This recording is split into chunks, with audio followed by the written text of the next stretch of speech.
ગરમી હોય કે ઠંડી હોય, ઘણીવાર આપણે શાક રોટલી ખાવાની ઈચ્છા નથી થતી. તો આજ ડિમ્પલ્સ ડિશીસમાં ઇન્સ્ટન્ટ વેરાયટી તૈયાર થશે, જેમાં એક પણ પ્રકારનો લોટનો યુઝ થશે નહીં. ડાયટમાં પણ લઈ શકો, નાના મોટા બધાને ભાવે તેવું તેલ વગર બની જશે અને એકદમ ઓછા સમયમાં બની જશે અને હર વ્યક્તિને બનાવવું પણ ગમશે અને ભાવશે તો ખરું જ. તો ચલો રેસીપી શરૂ કરીએ.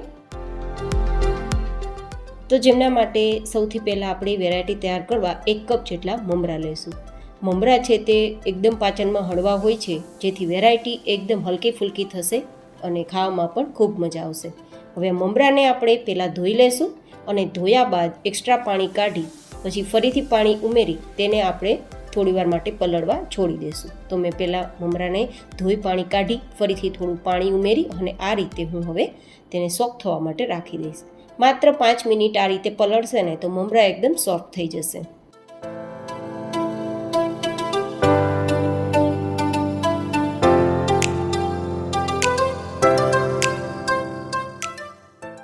પાંચેક મિનિટ પછી આપણે જોઈ લેવાનું મમરા સોફ્ટ થયા છે કે નહીં. મમરા સોફ્ટ થઈ ગયા છે અને થોડું પાણી પણ આપણા મમરાએ શોષી લીધું છે, પણ થોડું પાણી હજુ મમરામાં છે. તો એ પાણી કાઢી અને માત્ર આ જે ભીના થયેલા મમરા છે તેને આપણે મિક્સર જારમાં ઉમેરી દઈશું. પાણી ઉમેરવાનું નથી, માત્ર ને માત્ર આપણે મમરા જ ઉમેરવાના છે. તો 1 કપ મમરા આપણે મિક્સર જારમાં ઉમેરેલા.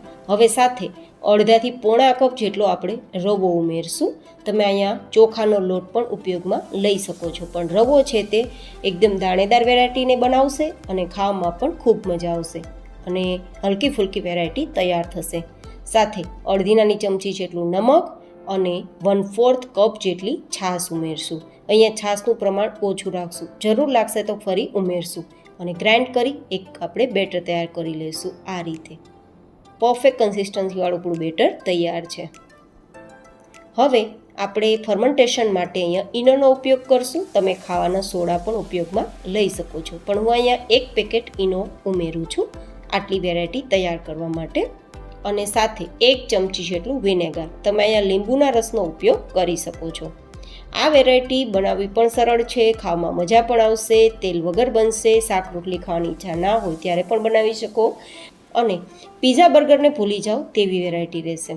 હવે આપણે એકવાર જ આપણે ગ્રાઇન્ડ કરીશું, માત્ર એકવાર ચર્ન કરીશું, જેથી આપણા સોડા વિનેગર બધું બેટર સાથે મિક્સ થઈ જાય. અને આ બેટરને પાથરવા માટે તમે સ્ટીમર પ્લેટનો ઉપયોગ કરી શકો છો, અથવા તો આ રીતે ઘરમાં રહેલી કોઈ પણ પ્લેટને પહેલાં તેલથી ચીકણી કરી લેવાની. માત્ર પહેલી વાર તેલથી ચીકણી કરશું, કારણ કે આપણી આ વેરાયટીને જ્યારે આપણે ડિમોલ્ડ કરવી હોય તો એ આરામથી ડિમોલ્ડ થઈ જાય તે માટે. હવે આ ચીકણી થયેલી પ્લેટમાં આપણે અડધે સુધી આપણું બેટર ભરવાનું છે. વધારે ભરવાની જરૂર નથી, કારણ કે ફૂલશે ને તો એ ઉપર આવી જ જશે. અડધું ભર્યા બાદ આપણે લેવલ કરી લેવાનું. આ રીતે બહુ વધારે થપથપાવવાનું નથી, માત્ર લેવલ કરવાનું છે. અને વેરાયટીને એકદમ ટેસ્ટફુલ અને યુનિક બનાવવા માટે મેં અહીંયા 1 નંગ જેટલા બટેટાની સ્લાઇસ લીધી છે. મીડિયમ સાઇઝ બટેટું હોય તેની છાલ ઉતારી અને એકદમ પાતળી પાતળી જે બટેટાની ચિપ્સ બનાવી અને કેવી સ્લાઇસ હોય તેવી સ્લાઇસ તૈયાર કરી અને પછી આ રીતે તેને ગોઠવી દઈશું.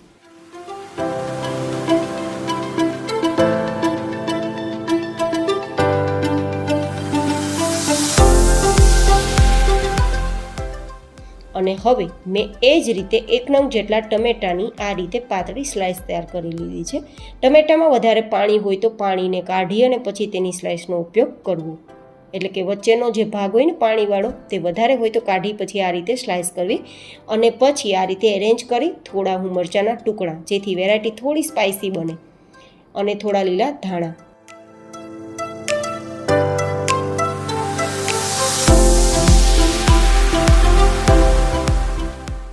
ઉપરથી ચીલી ફ્લેક્સ ઉમેરું છું. જો ચીલી ફ્લેક્સ ઘરમાં ના હોય તો લાલ મરચું પાવડર ઉમેરી શકો છો, અથવા તો લાલ મરચું પાવડર પણ ના ઉમેરવું હોય તો કંઈ વાંધો નહીં, આપણે ઓલરેડી મરચાંના ટુકડા ઉમેરેલા છે.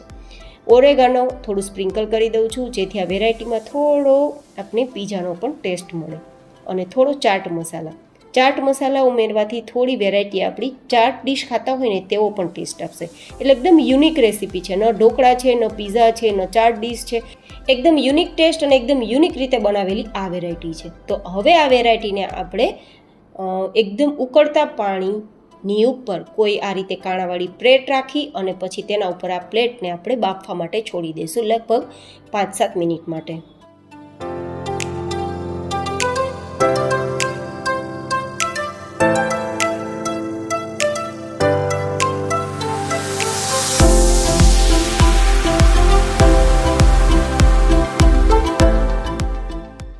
5-7 મિનિટ પછી આપણી વેરાયટી છે એકદમ સરસ મજાની કૂક થઈ ગઈ હશે. તેમ છતાં આપણે ચેક કરી લેવાનું. બટેટું બફાઈ ગયું હોય તો સમજવાનું બધું જ બફાઈ ગયું હશે. તો નીચે ઉતારી એકદમ ઠંડી કરી લેશું. 2-3 મિનિટમાં ઠંડી થઈ જશે. બહુ વધારે ઠંડી કરવાની જરૂર નથી. 2-3 મિનિટ ઠંડી કરશો ને તો આરામથી ડિમોલ્ડ થઈ જશે. હવે આપણે બીજી પ્લેટ સીધી ડિરેક્ટલી પાણીમાં મૂકવી હોય તો સ્ટેન્ડ ઉપર પ્લેટને રાખીને પણ કરી શકીએ. મેં બંને રીતે તમને બતાવ્યું છે, જેથી તમે કોઈ પણ રીત અપનાવી શકો. સીધી સ્ટીમર પ્લેટમાં પણ આ વેરાયટી તૈયાર કરી શકો.